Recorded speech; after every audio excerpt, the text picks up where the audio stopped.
we rolling? Oh. Hi. I thought I would read you one of my favourite stories that my mum used to read to me when I was little.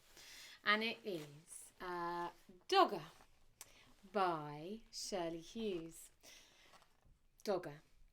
Once there was a soft brown toy called Dogger.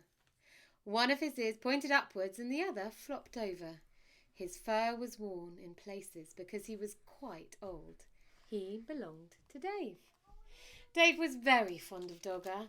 He took him everywhere. Sometimes he gave him rides in a trolley. Sometimes he pulled him along in the lead made of a string like a real dog. When it was cold, he wrapped him up in a bit of blanket. Now and again, Dave's mum said that Dogger was getting much too dirty. She showed Dave how to wash him in a bowl of soapy water. Then they hung him up by his tail on the washing line to dry. Dave's baby brother Joe liked hard toys. He liked putting them in his mouth and biting on them because he was getting teeth. Dave's big sister took 7 teddies to bed with her every night.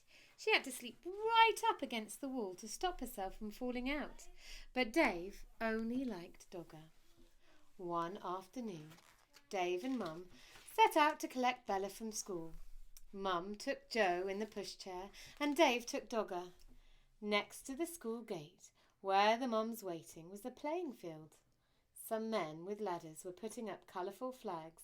Mum said it was going to be the summer fair to get money to buy things for the school. Dave pushed Dogger up against the railings to show him what was going on. Over there. Just then, the children started to come out of school. An ice cream van came around the corner playing a tune. Bella ran up with her satchel flying. "Mum, can we have an ice cream?" Mum gave her the money for 2 cones. Joan didn't have a whole ice cream to himself because he was too dribbly.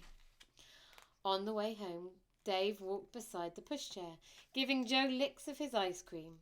Joe kicked his feet about, shouted for more in between licks. At tea time, Dave was rather quiet. In the bath, he was even quieter.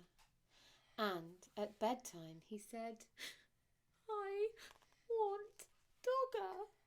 But Dogger was nowhere to be found. Bella joined in to look for Dogger. She turned out her own toy box in case he was in there, but he wasn't. When Dad came home, they looked for Dogger too. He searched the shed and down the garden path with a torch, but Dogger was quite lost. Dave was very sad when he went to bed. Bella kindly lent him one of her teddies to go to sleep with, but it was not the same thing as Dogger. Dave kept waking up in the night and missing him. The next day was Saturday, and they all went to the school summer fair. The playing field was full of stalls and sideshows. There was a fancy dress parade. Can you see?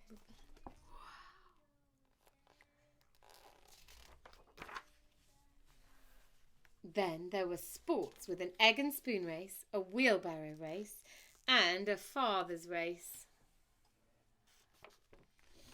Bella was very good at races. She won the 3-legged race with her friend Barbara. "Wouldn't you like to go in for a race?" they asked Dave. But Dave didn't feel like racing. He was missing Dogger too much. Then another very exciting thing happened to Bella. She won first place in the raffle. It was a huge yellow teddy bear wearing a beautiful blue silk bow. He was almost as big as Dave. Dave didn't like that teddy at all. At that moment, he didn't like Bella very much either because she kept on winning things. He went off on his own to look at the stalls. One lady had a toy stall full of knitted ducks and cars and baby dolls in bonnets. And there, at the very back of the stall, behind lots of other toys, was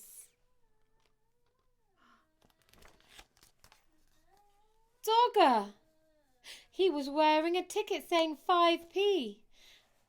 There were lots of people around the stall. Dave tried to explain to the lady that it was his Dogger who had got lost and somehow been put into the stall by mistake, but she wasn't listening. He looked at his pocket. He had 3p, but that wasn't enough. He ran to find Mum and Dad to ask them to buy him Dogger at once. Dave went everywhere in the crowd, but he couldn't see Mum and Dad. He thought he was going to cry. At last he found Bella by the cakes. When she heard about Dogger, she and Dave ran back to the stall as fast as they could. But something terrible had happened. Dogger had just been bought by another little girl. She was already walking off with him, and Dave began to cry. Bella ran after her and tried to explain that Dogger really belonged to Dave, and could they please buy him back? But the little girl said no. She said that she'd bought Dogger with her own money, and she wanted him. She held him onto him very tightly. Dave cried and cried, and the little girl started to cry too. But out of the corner of her eye, she caught sight of Bella's big yellow teddy. She stopped crying and put out her hand to stroke the beautiful blue silk bow. Bella did something very kind. "Would you swap this teddy for my brother's dog then?" she asked. Right away the little girl stopped crying and began to smile. She held out Dogger to Dave, took the big teddy instead, and went off with him in her arms. Then Dave smiled too. He hugged Dogger, and he hugged Bella round the waist. "Oh, thank you, Bella," he said. That night Dave had Dogger in the bed beside him. Bella was practicing somersaults. "Shall you miss that big teddy?" Dave asked her. "No," said Bella. "I didn't like him much, really. He was too big and his eyes were too staring. Anyway, if I had another teddy in my bed, there wouldn't be room for me." And there they are, sound